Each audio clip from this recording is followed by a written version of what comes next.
안녕하세요. 건강 채널 시니어입니다. 혹시 이런 경험을 하신 적 있으신가요? 계절이 바뀔 때마다 눈물이 자꾸 나는 경험 말이에요. 아니면 바람이 살짝 불 때도 눈물이 흐르는 경험 말입니다. 많은 분들이 이런 증상을 그냥 나이가 들어서 그런 건가라고 생각하세요. 혹은 시력이 나빠진 걸까라고 걱정하기도 합니다. 하지만 사실 눈물이 자주 나는 것과 눈이 건조한 것은 정반대처럼 보이지만 실제로는 아주 밀접한 관계가 있다는 거 아세요? 오늘의 주인공인 72세 이혜영 할머니는 지난 3년간 눈물로 고생했어요. 날씨가 좀 건조해지면 눈물이 자꾸 나고 바람이 불면 더 심했대요. 할머니는 처음엔 단순히 눈이 약해진 건가 정도로 생각했어요. 하지만 알고 보니 이건 눈이 건조해서 나타나는 증상이었던 거죠. 할머니가 눈의 건조함을 해결하기 시작하자 놀라운 변화가 일어났어요. 자꾸 나던 눈물도 줄어들었고 눈도 훨씬 편해졌어요. 그리고 가장 놀라운 건 단순히 인공 눈물만 사용한 게 아니라 생활 습관을 바꾼 것뿐이라는 거예요. 오늘 영상은 눈물이 보내는 신호라는 새로운 시리즈의 첫 번째 이야기입니다. 우리의 눈이 왜 눈물을 흘리는지, 그리고 그것이 무엇을 의미하는지를 함께 살펴보겠습니다. 특히 눈물 때문에 고생하고 계신 분들이라면 오늘 이야기가 정말 도움이 될 거라고 생각합니다. 계속 들어보세요. 저는 지난 3년 동안 눈물 때문에 정말 힘들었어요. 처음엔 이게 뭐 하는 짓이냐는 생각이 들었거든요. 눈물이 계속 나는데 울고 있지도 않으니까 말이에요. 가을이 되면 특히 심했어요. 날씨가 건조해지는 계절이 오면 마치 약속이나 한 듯이 눈물이 자꾸 나왔거든요. 아침에 일어나자마자 눈물이 흐르곤 했어요. 처음엔 뭔가 슬픈 꿈을 꿨나 싶기도 했어요. 하지만 꿈은 기억이 나지 않았고 눈물만 자꾸 흐렸어요. 그리고 바람이 조금만 불어도 눈물이 났어요. 손자들이 방문해서 밖으로 나갈 때만 해도 조금 걸어가다 보면 눈물이 흘러서 화장이 지곤 했어요. 정말 신경 쓰이던 증상이었어요. 거울을 보면 눈이 자꾸만 젖어 있었거든요. 가장 답답한 건 이게 왜 일어나는지 몰라서였어요. 왜 자꾸 눈물이 나는 거지?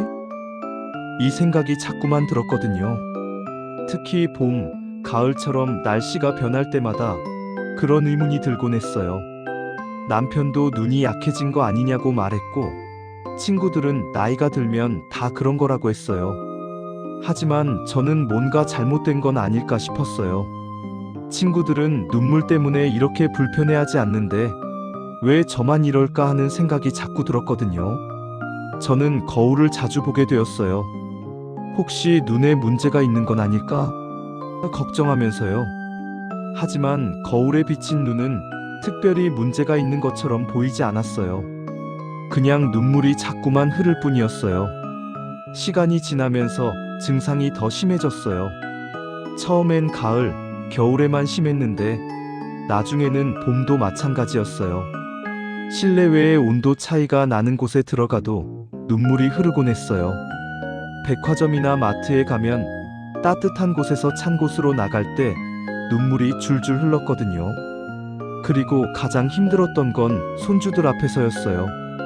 손자들이 저를 보면 할머니, 왜 울어? 라고 물어보곤 했어요. 저는 울지 않았는데 눈물이 나고 있었거든요. 매번 할머니는 안 우는데 눈이 자꾸 젖어라고 설명해줘야 했어요. 그것도 아이들은 이해를 못했어요. 손자들과 외출할 때도 불편했어요. 공원에 나가면 자연스럽게 눈물이 흐르곤 했거든요. 손자들이 할머니가 슬퍼? 라고 물어보면 내가 정말 슬픈 건 아닌데 설명이 힘들었어요. 손자들은 할머니가 우는 걸로 생각했거든요. 그리고 화장도 자꾸만 지워졌어요. 요즘은 나이가 든 후에도 화장을 하는 분들이 많잖아요. 저도 외출할 때 가볍게 화장을 하곤 했는데 눈물 때문에 항상 화장이 지워졌어요. 정말 답답했어요. 결국 저는 안과에 가기로 결정했어요. 혹시 눈이 정말 나빠진 건 아닐까 싶었거든요. 그리고 이렇게 계속 눈물이 나면 혹시 뇌에 문제가 있는 건 아닐까 하는 막연한 걱정도 있었어요. 안과는 생각보다 많은 환자들로 붐볐어요. 저처럼 눈 때문에 고민하는 분들이 정말 많구나 하는 생각이 들었어요. 대기 시간도 꽤 길었어요. 제 차례가 되자 간호사가 저를 안내했어요. 여러 검사실을 거쳐야 했어요. 첫 번째는 시력 검사였어요. 이것은 좋은가요? 이것은? 하면서 렌즈를 계속 바꿔가며 검사했어요. 저는 눈이 나쁘지 않다고 했어요. 그 다음은 안압 검사였어요. 이건 처음 받아보는 검사라 좀 낯설었어요. 기계가 눈에 가까워지면서 자동으로 공기가 나왔어요. 조금 놀랐지만 금방 끝났어요. 그리고 검안경으로 눈안을 살펴봐 주셨어요. 의사 선생님이 눈을 크게 떠보세요. 이쪽을 보세요. 저쪽을 보세요라고 하면서 망막을 자세히 관찰했어요. 검사가 끝나고 의사 선생님이 제게 말씀했어요. 할머니, 당신의 시력은 나쁘지 않습니다. 눈의 다른 부분도 특별한 문제가 없어요. 하지만 당신은 안구 건조증이 있습니다. 안구 건조증이요? 저는 깜짝 놀랐어요. 왜냐하면 제 눈은 눈물이 자꾸 나는데 어떻게 건조하다는 거예요? 이건 말이 안 되는 것 같았거든요. 의사 선생님은 제 의아해하는 표정을 읽은 것 같아요. 네, 맞습니다. 당신의 안구 건조증이 역설적으로 눈물이 자꾸 나는 원인이 되고 있습니다. 이를 반사성 눈물이라고 부릅니다. 그 순간 마치 오래 풀지 못한 수수께끼가 풀린 느낌이었어요. 의료진이 저에게 자세히 설명해 주셨어요. 마치 강의를 하듯이요. 의사 선생님은 작은 그림까지 그려가며 설명해 주셨어요. 할머니, 우리의 눈에는 항상 눈물이 있어야 합니다. 이 눈물은 눈을 보호하는 역할을 하거든요. 눈물은 세 가지 성분으로 이루어져 있는데 수분, 기름, 그리고 점액질이에요. 의료진이 계속 설명했어요. 이 세 가지 성분이 적절한 비율로 섞여 있어야 눈이 촉촉하고 건강한 상태를 유지할 수 있습니다. 하지만 이 중 하나라도 부족하면 눈이 건조해지기 시작합니다. 의사 선생님이 그림을 보여주셨어요. 정상적인 눈물 구조와 건조한 눈의 구조를 비교하는 그림이었어요. 그림을 보니까 더 쉽게 이해가 되었어요. 당신의 경우는 어떻게 되는 거냐고요? 당신은 눈물의 기름 성분이 부족합니다. 눈물막이 불안정한 거죠. 당신의 눈은 수분이 충분해 보이지만 실제로는 물이 막에 붙어 있지 못하고 자꾸만 증발하고 있어요. 마치 물이 막에 떠 있는 상태라고 생각하면 돼요. 아, 이제 이해가 되기 시작했어요. 제 눈이 건조했던 것 같은데 눈물만 자꾸 나왔던 이유가 설명되는 느낌이었어요. 의료진이 더 설명했어요. 눈이 건조해지면 눈의 표면이 자극을 받습니다. 이 자극에 반응해서 눈이 눈물을 더 많이 분비하려고 시도합니다. 마치 보상 기전이라고 할까요? 부족한 것을 채우려고 더 분비하는 거죠. 의사 선생님은 예시까지 들어주셨어요. 마치 피부가 건조할 때 피부가 더 많은 유분을 분비하려고 하는 것처럼요. 눈도 비슷해요. 그래서 역설적으로 눈이 건조할수록 눈물이 더 많이 나는 현상이 일어나는 거예요. 이를 반사성 눈물이라고 부릅니다. 즉, 자극에 반응해서 나오는 눈물이라는 뜻이에요. 이 설명을 들으니까 지난 3년 동안의 제 증상이 완벽히 설명되는 느낌이었어요. 이제 의료진이 제 안구 건조증이 왜 생겼는지를 설명했어요. 할머니, 당신이 안구 건조증을 가지게 된 이유는 여러 가지가 있을 수 있습니다. 첫째, 나이가 들면서 눈물을 분비하는 기능이 줄어들었을 수 있어요. 이건 자연스러운 현상입니다. 나이가 들수록 우리 몸의 여러 분비 기능이 줄어들거든요. 눈물도 마찬가지예요. 의사 선생님이 계속했어요. 둘째, 당신이 컴퓨터나 스마트폰을 자주 사용하지 않으신가요? 화면을 보면 사람들이 깜빡이는 횟수가 줄어들어요. 정상적으로 분당 15번 정도 깜빡이는데 화면을 보면 5에서 7번으로 줄어들어요. 그러면 눈물이 증발하면서 눈이 더 건조해집니다. 저는 생각해봤어요. 요즘 저도 스마트폰을 좀 많이 보는 것 같았거든요. 셋째, 실내 환경이 건조할 수 있어요. 겨울철 난방이나 에어컨 같은 것들이 실내를 더 건조하게 만들거든요. 특히 요즘 난방을 많이 하잖아요. 이게 눈에 정말 안 좋아요. 이건 제 상황과 정확히 맞았어요. 저희 집은 겨울에 난방을 정말 많이 했거든요. 그리고 넷째, 일부 약물 복용도 영향을 미칠 수 있습니다. 할머니께서 지금 복용하시는 약이 있으신가요? 저는 혈압약과 콜레스테롤 약을 복용하고 있다고 말씀했어요. 의료진은 이런 약들이 눈물 분비에 영향을 미칠 수 있다고 설명했어요. 그리고 중요한 건 이건 나쁜 약이 아니라 필요한 약이므로 약을 줄이는 건 아니고 눈 관리를 더 잘해야 한다고 말씀했어요. 의료진이 눈물의 구조를 정말 자세히 설명해 주셨어요. 마치 교과서 같이요. 우리의 눈물막은 세 층으로 이루어져 있습니다. 맨 안쪽은 뮤신층이라고 불리는 점액질층이에요. 이것이 눈 표면에 눈물을 잘 붙잡아주는 역할을 합니다. 이 층이 없으면 눈물이 막 위에 떠 있게 되거든요. 의사 선생님이 자세히 그려가며 설명했어요. 생각해보면 물이 유리 위에 떨어지면 동그란 물방울이 되잖아요. 하지만 비누를 묻힌 유리 위에 떨어지면 물이 펼쳐져요. 우리 눈의 뮤신층이 그 비누 역할을 하는 거예요. 눈물을 눈 표면에 펼쳐주는 역할을 합니다. 그 다음은 수성층이에요. 이것이 눈을 촉촉하게 유지하는 수분입니다. 눈물의 대부분이 이 수성층으로 이루어져 있어요. 이 층이 눈에 영양을 공급하고 감염을 방지합니다. 그리고 맨 바깥쪽은 지질층, 즉 기름층이에요. 이 기름층이 수분이 너무 빨리 증발하는 것을 막아줍니다. 이 층이 없으면 아무리 물을 많이 공급해도 모두 증발해버려요. 마치 기름진 피부에서 수분이 더 오래 지속되는 것처럼요. 의사 선생님이 강조했어요. 할머니의 경우 이 기름층이 부족한 상태입니다. 그래서 수분이 빨리 증발하고 눈이 건조해지고 결과적으로 반사성 눈물이 흘러내리는 거예요. 이제 제 증상이 완벽히 설명되었어요. 마치 오랜 수수께끼를 푼 것처럼요. 의료진이 저의 생활 습관을 자세히 물어봤어요. 할머니, 주로 어떤 생활을 하세요? 하루 중 대부분의 시간을 어떻게 보내세요? 저는 대부분의 시간을 실내에서 보낸다고 말했어요.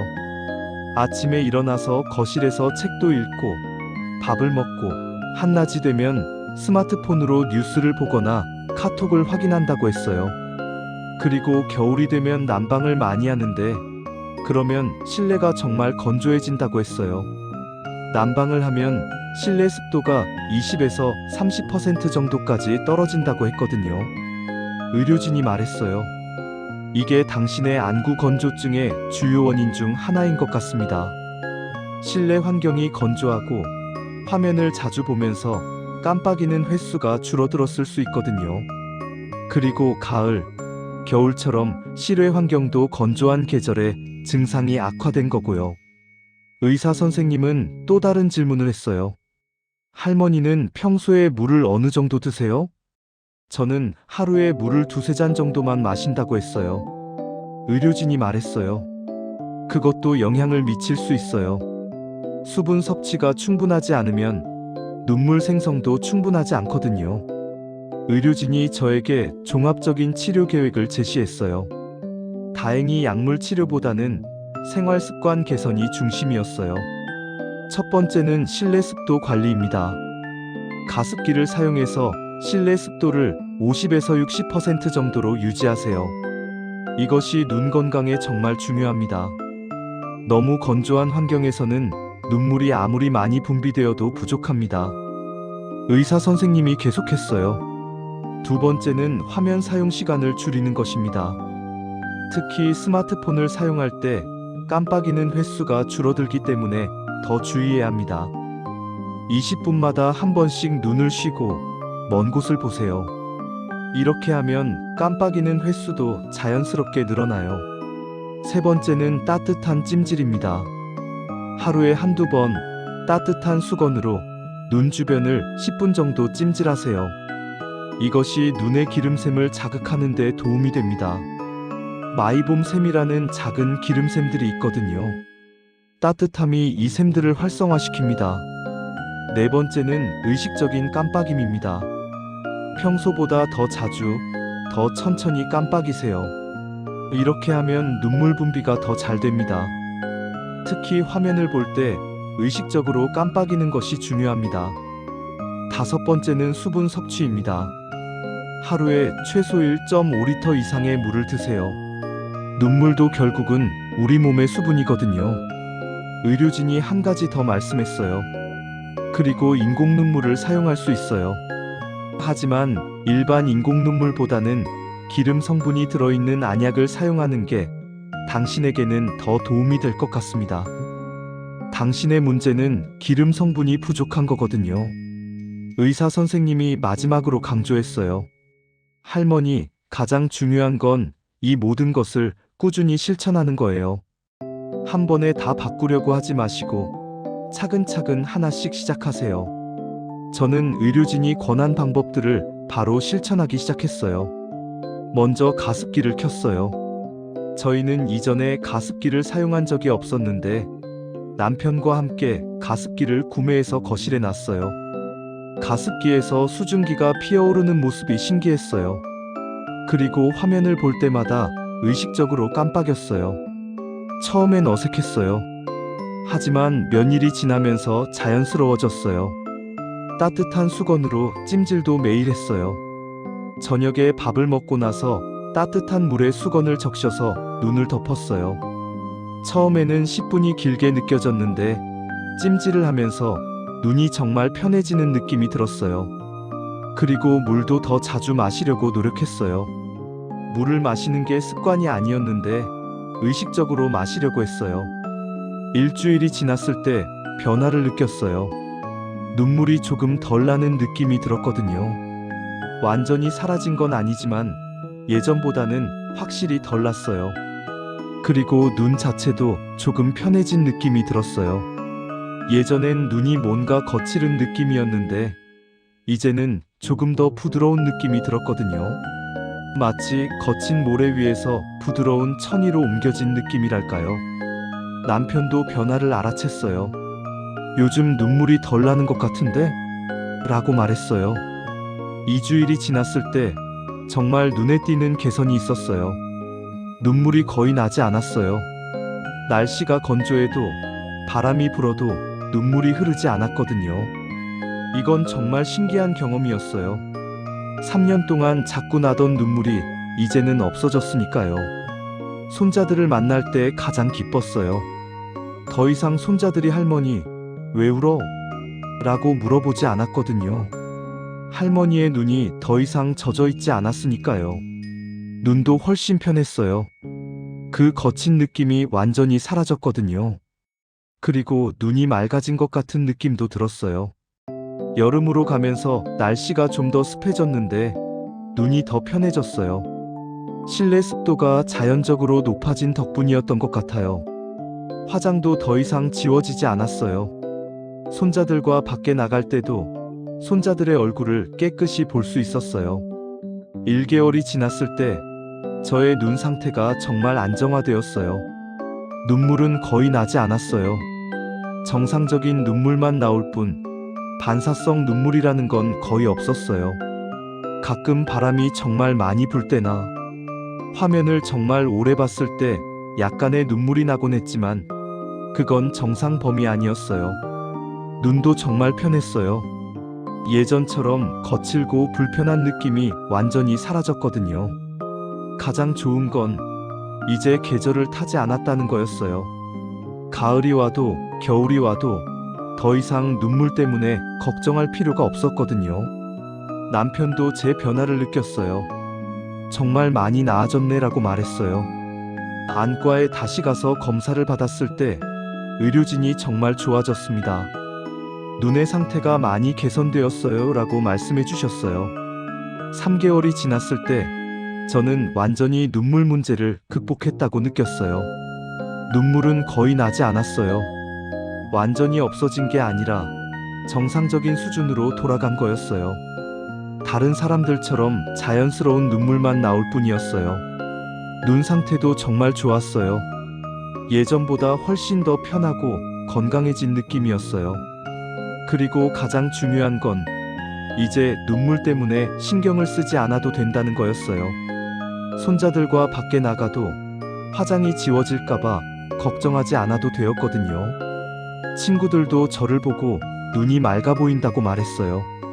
실제로 눈이 더 건강해 보였던 것 같아요. 이 경험을 통해 저는 정말 중요한 것들을 깨달았어요. 첫 번째는 눈물이 자꾸 나는 게 눈이 건강하다는 신호가 아니라 눈이 건조하다는 신호일 수 있다는 거예요. 이건 정말 역설적이었어요. 두 번째는 실내 환경이 눈 건강에 얼마나 큰 영향을 미치는지 하는 거였어요. 가습기 하나로도 이렇게 큰 변화가 일어난다니요. 세 번째는 의식적인 깜빡임이 얼마나 중요한지 하는 거였어요. 단순해 보이지만 정말 효과적이었거든요.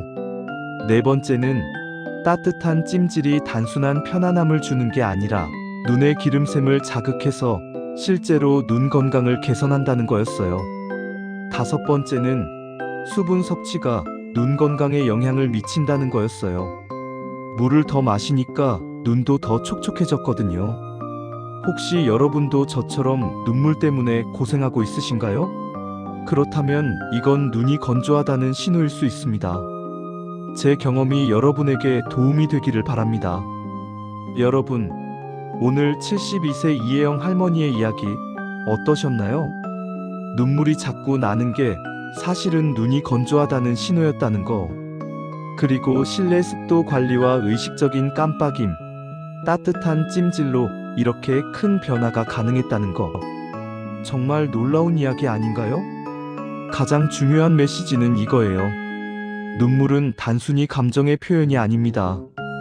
눈물은 우리 몸의 신호이고 그 신호를 이해하면 우리는 눈 건강을 지킬 수 있습니다. 특히 계절이 바뀔 때마다 눈물이 나시는 분들, 바람이 불면 눈물이 흐르시는 분들이라면 이것은 안구건조증의 신호일 수 있습니다.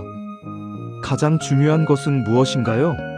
실내 습도 관리, 의식적인 깜빡임, 따뜻한 찜질. 이 세 가지면 충분합니다. 할머니처럼 여러분도 오늘부터 시작해보세요. 가습기를 켜고 화면을 볼 때는 의식적으로 깜빡이고 저녁에 따뜻한 수건으로 눈을 찜질해보세요. 그리고 물을 더 많이 마시세요. 아마 당신의 눈도 함께 좋아질 거예요. 오늘도 건강하시길 바랍니다. 이 영상이 도움이 되셨다면 구독 버튼을 꼭 눌러주시고 좋아요와 알림 설정도 부탁드립니다. 혹시 여러분도 눈물이나 안구건조증으로 고생하고 계신다면 댓글로 공유해주세요. 여러분의 경험이 또 다른 많은 사람들에게 큰 도움이 될 거라고 생각합니다. 다음 편에서는 바람만 불어도 눈물이 나는 분들, 이유가 따로 있습니다 라는 주제로 찾아뵙겠습니다. 눈물의 다양한 원인들을 함께 살펴보겠습니다. 그때까지 건강하시고 눈을 잘 관리해보세요. 건강 채널 시니어였습니다.